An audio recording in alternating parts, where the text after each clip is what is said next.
But at least by using a former, you can tease the leather into a particular shape. And you can, whether you're working it with your fingers or whether you're working it with a ball-headed hammer, you know, you can gently stretch that leather into the hole and you work it in. And now obviously this is a really thick leather, so it's never going to like what I'm attempting to do with it right now, because it's absolutely arguing back the whole time at the pressure I'm putting on.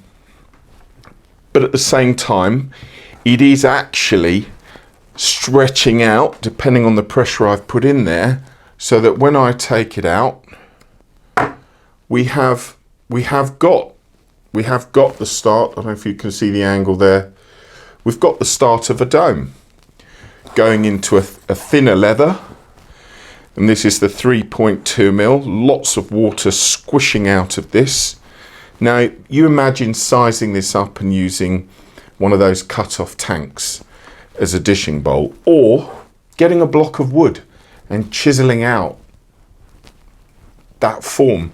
There's actually a load of tools out there already that you can purchase, but if, as it is often the case, budget is a constraint, then this is where a bit of lateral thinking comes in. Now you see very little work on that, and ordinarily, you know, I'd be much more careful, but again, that, if you can see, that is a far more pronounced dome. Now if you size that up enough, that's actually pretty much my elbow. That covers that nicely. It's a nice little shape, so that if you were doing a piece of armour, for example, that is shaped to a particular dimensions, this is where I would actively encourage you, as I did, and I've lost count which module it was in, but in the mannequin making module, to create your own former. Like I showed you how to create this one using the resin bandages over your duct tape dummy.